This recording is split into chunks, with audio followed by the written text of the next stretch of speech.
mbokki internet yi FG TV nuyu naa leen bu baax a baax ziyaar leen amoon mbégte ak contentement bu mag a mag nag di jàkkaarloo waat ak yéen tey nag FG TV dafa def déplacement ñëw fii ci Guédiawaye rond-point du marché jeudi certifié ki nga xamante ni si moo di Assane Niang mu nekk ko nga xamante ni si mooy coordonnateur bu mouvement bu suñu banlieue ak docteur Malick Sène tey nag dañ ko seet si fas yéene sekk ak moom waxtaan pour yéen ñi nga xamante ni si yéen ko xamul woon ngeen xam ko bu baax a baax ndax macha allah nag Assane nuyu naa la. waaw maa ngi lay fay di la gërëm di la sant ci invitation bi di remercier aussi waa FGI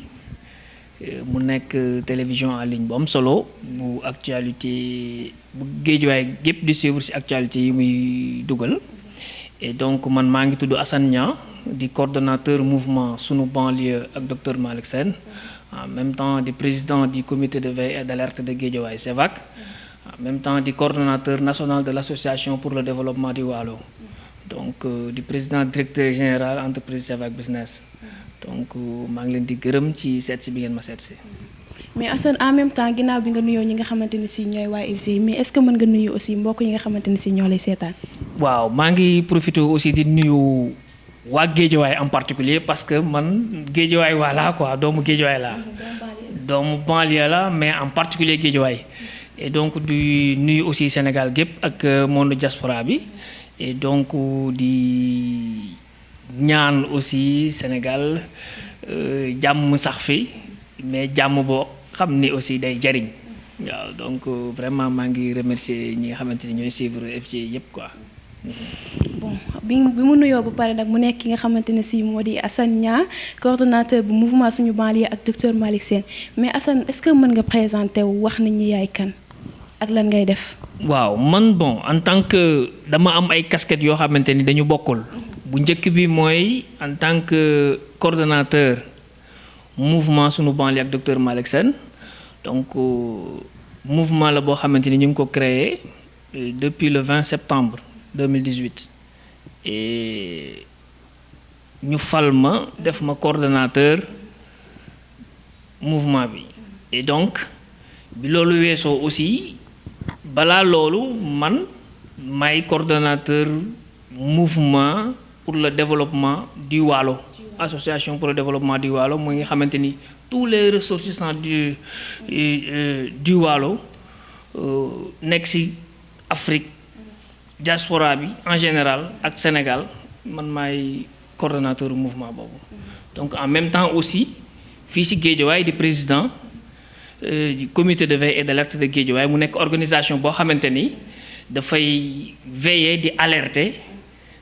en même temps di dafay action pour vraiment di wax ci li nga xamante ni mooy xew ci département bi ci lu baax ak loo xamante ni ci loo xamante ni lu bon la pour que nit ñi mën ko ràññatle ba di ko mën a jële ci dëkk bi li baax li nag ñuy fexe mu sax fii ci localité bi. sax fi ci localité bi mais est-ce que mën naa xam lan moo la dugal ci Malick Sène ba mu tax ba ngeen dem ba mu fol la li nga xamante ni si moo di coordonnateur.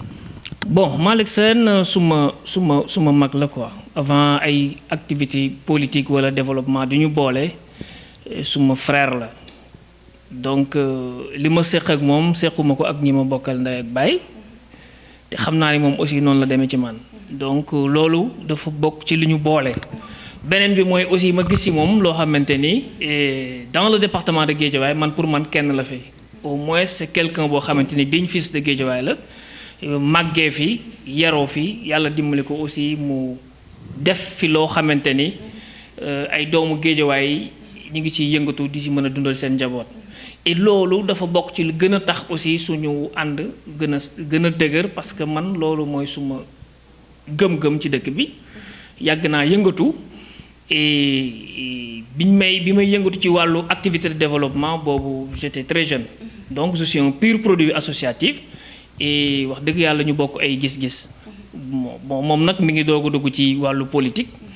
mais boo gisee aussi man sax ma incité ko à ce que mu dugg ci politique c'est parce que politique yat la bu ñu sànni te bu la wóoree ni boo ko foree defaru ci defar ci sa askan moo gën nga bàyyi ko fa dof di ko for di la rey et donc loolu moom moo tax vraiment ñu créer mouvement bi woo ci doomu Guédiawaye yépp pour que vraiment li nga xamante ni moo fi ñuul ci soow mi ñu mën ko seppi sànni ko ci biti mais à part ça est-ce que mën naa xam lan moo leen ci dugal ci li nga xamante ni si moo di politique parce que da nga ne yow yaa ko poussé à ce que mu dugg si est-ce que mën naa xam li leen dugal ci politique. waaw xam nga dafa nekk boo nekkee ci société et bëgg ko defar li nga ci mën ci muy jóge ci sa poche baax na waaye dafa dul mate et ba tax na instance yi nga xamante ni moom moo fi nekk pour ñu mën a dogal pour luy jëmale kanam askan wi instance yooyu boo ci bokkul doo mën a def lu bari ci sa askan et bu la yàlla dimbalee nga am xam-xam am compétence bi am savoir-faire bi boo toogee sa kër naan du ma def politique pour man complice nga ci li nga xamante ni mooy dal jafe-jafe yi mooy ci li nga xamante ni mooy jafe-jafe yi nga xamante ni mooy dal askan wi donc ba tax na loolu nag dafay jaadu ñu mel ni moom ak man ak ñeneen conscience ci loolu pour que ñu mën a jóg nag vraiment jële fi li nga xamante ni moom moo fi neexul parce que dëkk aussi nag waa dëkk ba bu ñu ko mënul defar keneen jóge ci àll ba jëm def fa lu ko neex te du mujj fenn donc toog sa biir kër di saaga man pour man génn wane li nga mën ci askan wi jariñoo ko moo ko gën te wax dëgg yàlla li ñuul ci li nga xamante ni mooy jafe-jafe yi xajul ci poos donc bokk ci instance décisionnelle yi pour mën a régler situation bi moom moo ko mën a def te pour loolu mu mën a nekk nag il faut faire de la politique donc boo deful politique doo mën a am benn ndomba tànk pour mën a doxal sa réew. kon bu ma la déggee yow signification moom politique nga joxe foofu mais aussi damay dégg souvent nit ñi naan politique bu Malick Sène seen politique yéen bu mouvement bu suñu banlieue ak yeneen politique yi bokkul te souvent presque waa banlieue bi ñoo koy wax lan moo waral ñuy wax loolu. waaw c'est juste que xam nga lu gënoon a tax sax nit ñi bëgguñu dugg ci politique bi mooy buñ ne politique rek dañ koy jàppee fenkat bi ak sàcc bi or que ñi nga xamante ni ñoo doon incarner politique ba dugal ko fii du ñëpp mais la majeure partie ñoom ñoo koy incarner pour que nit ñi salteel ko ba nga xamante ni koo ni kaay ñu politique mu bañ bu ko defee ñoom ñooy nekk benn groupe bu ndaw di ñu gérer bu ñu paree seen doom yi ñëw gérer ñu bu ñu paree waatee seen sët yi ñëw gérer ñu maintenant nit ñi dañu yeewu ci loolu ba nga xamante ni dañu jóg pour changer système boobu parce que ni muy doxee ba ñu amee indépendance ba léegi loolu noo lay doxee te boo gisee boobu ba léegi étranger yi ñu ngi ñuy dimbali te teewul ñu ngi ñaan soxla fajuwul donc loolu mooy wane ni loolu baaxul donc personnage boobu noonu ñu caricaturé woon politicien bi ndax askan wi pour ñu bañ a yëngu ci politique bi la woon donc loolu nag nit ñi dafa jaadu ñu xam ko ba war a mën a jël seen responsabilité parce que yàlla bu la bindee aussi ci réew nga am sens juddu ba war a mën a màgg ba war a mën a defal dara sa réew pour man boo ko deful da nga yàq da nga perte nga parce que man gëwuma di xëy ci sa bopp ak sa njaboot kese après nga dee pour man da nga yàqu donc lépp loo xamante ni qualité la boo mën a apporter sa société nit ñi mën ci jariñu pour man da nga ko war a utiliser. donc loolu laa jàppee mooy politique. loolu mooy politique mais tamit sànq ci say biir wax da nga ne da ngeen di def social boobu ngeen def est-ce que yéen a ngi ci amaale gain est-ce que yéen a ngi ciy gagné dara. waaw xam nga social aussi moom boo koy def moom bon c'est juste da nga jàpp ni sa devoir ngay def donc xaaruñu ci en retour sax gain liñ ci jublu mooy fexe ba former nit ñi jeunes yi ba mën leen a may ñu am opportunité mën a wutal seen bopp parce que fii koo fi may junni mu indi la soxla ñaari junni donc je pense que social bi dëggantaan mooy fexe ba former les gens boo leen former ba pare nga insérer leen à ce que ñoom aussi ñu mën a am lu ñu jariñ seen bopp ak seen njaboot donc loolu mooy suñu politique sociale boobu mooy suñu vraiment ligne droite bi nga xamante ne teg nañ ko mais en même temps aussi di jéem a essayer di trouver des partenaires au développement yoo xamante ni dinañ mën a gën a yokk ñun lu ñuy def et pour ce faire nag il faut que ñu gën a mën a ñafe ba gën a mën a dugg ci instance décisionnelle yi pour mën a gën a ñoŋal mbir mi. mais seen social bi boo xoolee lu ci bari ci jeunes yi ngeen visé wu pourquoi ci jeunes yi. bon de loolu c'est facile donc parce que c'est juste que jeunesse moom mooy avenir réew et donc pour man li nga xamante ni ñun moom la ñuy dund da ngay nekk sa kër papa mu yar la ba nga màgg ba tolloog moom mu continuer di la yar nga dem takki jabar mu continuer la di la yar ak say jabar ak say doom mais donc loolu jeunesse bi boo ko formé tey ba mu am liggéey même bu dimbaliwul ay parents mën a dimbali boppam rek wàcce na ay parents am donc dina tax aussi moo yi nga xamante ni moom la banlieue bi di souffrir muy banditisme bi prostitution beeg yooyu yu négatif yooyu nga xamante ni jeunesse bi ñu ngi koy dund yooyu mu mën a jeex parce que jeune moom bu amee jot rek def naka sudul noonu mais boo fexee ba occuper temps am dina tax ba dootul am jot di xalaat lu bon ba di ko def donc moo tax ñu vraiment focaliser aussi jeunes yi et pour mën a vraiment développer suñu réew. mais social bi est-ce que mën naa xam aussi ba xam ci banlieue bi rek la yam parce que tamit souvent damay dégg waa banlieue bi. waaw bon xam nga banlieue dafa nekk dëkkuwaay boo xamante ni pauvreté bi fi la ëppee et pour man booy def social sa bopp sax ñun ñi nga xamante ni ñu ay banlieusards lañ dëkk fi ci dëkk bi di yeewoo ak ñëpp di dund comme ñu ko ñëpp di dundee pauvreté bi daf fi régner de trop donc amoo feneen fooy xalaat pour mën a dimbali nit di fi nga dëkk te di yeewandoog ñëpp ñi ci coono bi ñuy dund quotidiennement donc pour man cible bi mooy banlieue bi donc lu nekk ngi fi nag bon c'est-à-dire c'est que duñ ñëpp ay pauvres lañu mais la majeure partie aussi wax dëgg yàlla mënuñu fajal seen soxla yëpp mais ñi nga xamante ni ñoo fi dëkk te tane ñu insister leen à ce que aussi ñuy gestu seen ginnaaw mais gestu bi pas ñuy sarax nit ñi wala yooyu c'est juste ñuy essayer di jéem a teg ay initiative pour mën a dimbali nit ñi ñu mën a wutal seen bopp amal seen bopp dimbali seen bopp. mais social bi ngeen ko dalee def ba léegi est-ce que gis ngeen ne jeunes yi nga xamante ne si ñoo amul woon liggéey léegi am nañu wala gis ngeen ci développement daal. waaw bu njëkk mooy déjà formé nañ fi plus de 300 jeunes en pâtisserie et donc objectif bi mooy bu ñu paree seen formation ñu constituer leen en junior entreprise maanaam par groupe def leen par groupe de 4 wutal leen seeni reconnaissance juridique waxtaan ak les IA yi nga xamante ni ñoo gérer les écoles donc pour que ñu mën a delloo ci cantine scolaire.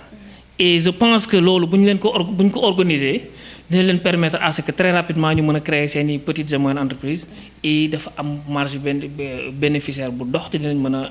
vraiment satisfaire seen bopp. loolu aussi bu ñu ci jógee aussi ci wàllu artisan bi aussi donc am nañ ci ay projets yu am solo yoo xamante ni ñu ngi ciy taxaw am na ay projets de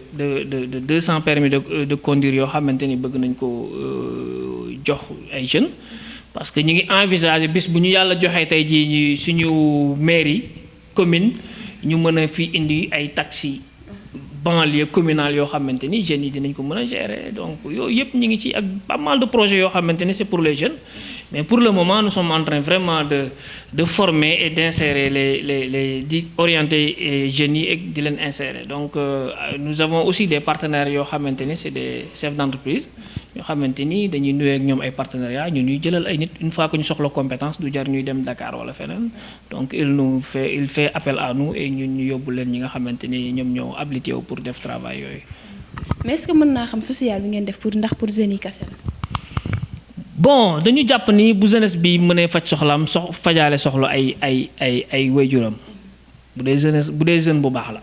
donc moo tax suñu activité yépp dañ ko fëytale foofu pour que au moins ñu mën a noppal seen yaay yi donc mooy majeure partie activité bi quand même mais aussi il y a des groupements de femmes yoo xamante ni très bien organisés ñoom aussi ñi ngi am ak ñoom ay projets yoo xamante ni c'est pour leur soutenir à ce que comme ñoom déjà ils ont déjà bien organisé mooy seen natt yeeg seen avec yu ñuy def pour que mën leen a dooleel ay financement ba pare accompagner leen ci yenn formation yi pour ñu mën def ay activités de génératrices de revenus donc loolu aussi ñu ngi ciy liggéey avec le mouvement Sunu Banlieue donc loolu yëpp mi ngi fii y a vraiment des braves femmes yoo xamante ni ñu ngi en activité et ñu ngi essayer à ce que di leen jàppale ñu mën a am ay financement yu dëgër yoo xamante ni dina leen mën a jàppale seen activité yi ñuy def waaw. est-ce que tamit mën naa xam seeni activité lan la. par rapport ak le mouvement wala. par rapport ak le mouvement bu Sunu Banlieue.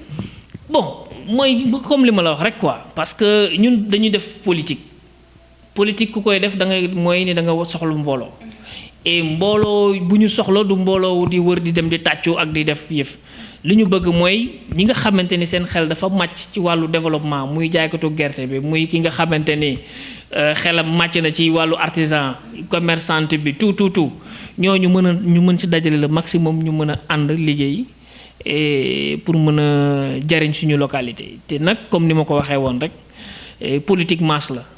te masse bi pour que nga convaincre leen doo ñëw di def comme lu ñi fi fekkoon li ñu daan def donc il faut que nga indi lu bees li mooy fexe ba nekk à la disposition des populations lu ñu mën a jot ci seen loxo nga yombal leen ko gën ko mën a jot loo xamante ni aussi mënuñu ko jot nga dem wutil leen ko ñu mën ci jot je pense que loolu bu amee rek ensemble ku nekk dina mën a jariñ moroomam ci localité bi parce que nit am na ay milliards te mënu koo jariñoo donc même boo yoree say milliards du jeex t'as besoin de personnes pour yoo xam ne dañu la mën a accompagner à ce que milliards yooyu mën a servir quelque chose.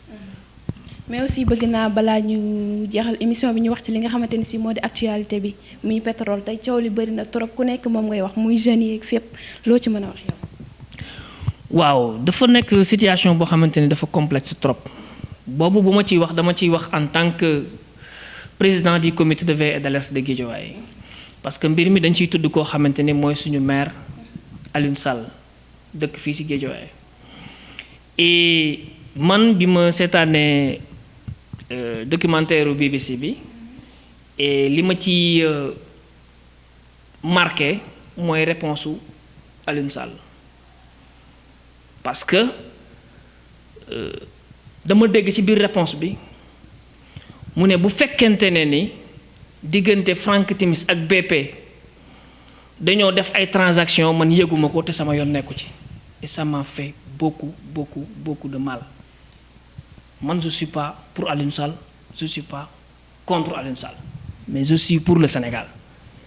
et toog naa suma bureau di seetaan interview bi ba suma rangoñ yi di génn dama jooy parce que boo nekkee un pur produit associatif di rencontrer ay nit ñuy ñëw di la fekk di la wax seen soxla nga gis ñuy wax ni di tuumaal nit ay milliards yu dul jeex mu taxaw war a wax nit ñi leeral nit ñi lu xew muy wax ni bu fekkente ni diggante Timis ak BP def nañu ay transactions man loolu yëguma ko te nga bokk ci ñi nga xamante ni ñooy liggéeyal waa jooju ci suñu alalu réew loolu dafa diis trop ci man parce que li xew buñ ko leeral man pour man ñun jaratu sax ñuy dund fii ci suñu Sénégal parce que suñu ñàkk fayda amaana sax yàlla dinañ ci mbugal parce que boo demee tey jii ci hôpitaux yi nga dem ci famille yi nga xamante ni léegi kër yi sax ndekki amatu fa dañuy añ rek mu jeex tey ñu toog ñu naan benn groupe bu ndaw dajaloo nañu def complot ci askan bu toll ni Sénégal et di paacoo alal ju toll noonu man pour man damay sax tiit te alal ju toll noonu kooku ñu koy jiiñ mais bu dee dëgg la du ko sax gis amul temps sax gis ko da koy xool ci kayit nii rek mais mën na dund ba dee du ko teg bët man pour man loolu du nit waru ko sàkku ci kaw suuf donc lu ñuy wax mooy waxuñu moo def waxuñu deful mais bëgg nañu mbir mi leer parce que askan wi moo soxla mbir mi leer te contrat bi ni ñu ko defee ñun xamuñu lu ci nekk mais yaakaaruma ay nit ay pur sénégalais dinañ war a mën a am jubadi boo xamante ni dinañ comploter ci kaw sénégalais yi complot yu toll noonu yu ñaawteef yu metti yooyu noonu te dund ak ñoom quotidiennement xam lu askan wi di dund man je pense que loolu doomu aadama surtout sénégalais war na ko jom et maintenant nit nag bu fekkente ne ni da nga am fal ay njiit pour ñu liggéeyal la faf ñu def safaan ba nit ñooñu fal leen dañ leen war a sanctionner sanction bu saf sàpp ba keneen dootul xalaat bu sévère ba keneen dootul xalaat def yenn ñaawteef yi donc man je suis de tout cœur ak ñi nga xamante ni tey dañuy xeex pour que mbir mi mën a leer Géejawaay la ñu dëkk bu ñu sañoon ñun suñu kaña mooy gën gaynde feneen donc ñun en tant que fils de Géejawaay du ñu nangu aussi suñu deru dëkk suñu deru réew ay nit di ko salteel nga xamante ni mooy jafe-jafe ak métit yi nga xamante ni population Géejawaay ñu ngi koy subir mais aussi di inciter à ce que moo yi nga xamante ni moom la banlieue bi moom lañ koy dàkkantelee di ñu wax ni ñun ay band lañu ay sàcc lañu ñu mën a wane beneen image que ni Guédiawaye du ay bandee ki sàcc rek ñoo fi dëkk parce que booy grenier intellectuel bi fi nekk ak savoir faire bi fi nekk bëri na ay localités yu ñuy tuddee ay localités de bourgeois te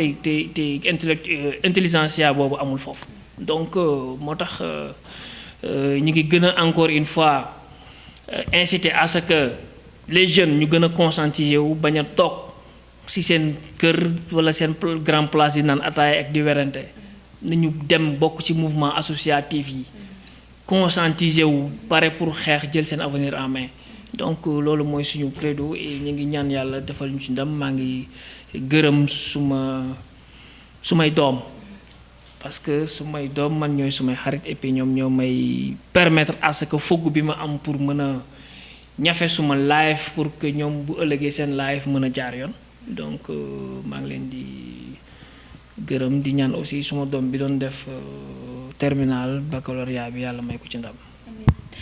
amee yàlla bi ñu koy jaajëfal bu baax a baax mu nekkoon ki nga xamante ne si mooy Assane Niang di docteur di